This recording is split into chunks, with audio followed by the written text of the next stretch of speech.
Bonjour, on reprend les halachot de Shabbat. C'est l'entrée de Shabbat, nous avons une mitzvah, un commandement imposé par nos sages, non pas par la Torah, c'est d'allumer les bougies de Shabbat. Quand et qui? Qui d'abord?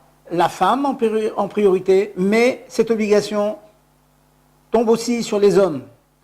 Ce qui veut dire que si le mari est en voyage à New York par exemple, eh bien il a l'obligation d'allumer lui-même ses bougies. Donc dans le basement, dans la maison où il va habiter, il prendra bien soin d'allumer. Bien sûr, en général, quand il est à la maison, il est acquitté par l'allumage de son épouse. Cependant, il y a une petite différence entre l'homme et la femme.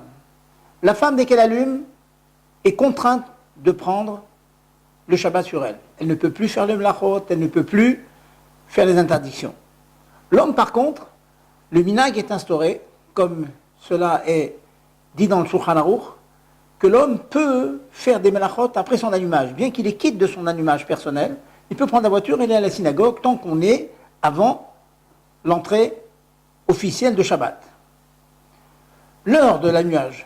Attention, une personne m'a demandé il y a quelques semaines que son épouse avait allumé vers 19h30.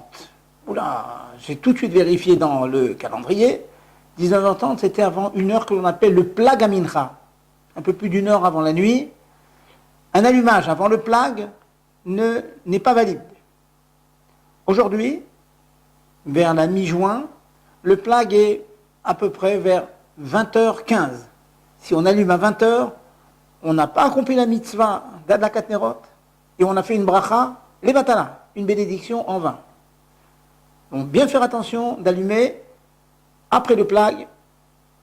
Un troisième élément très important dans beaucoup de keilot, dans beaucoup de communautés, bien faire attention que l'allumage se fasse avant que l'ensemble de la communauté, la keila, ne prenne Shabbat à la synagogue.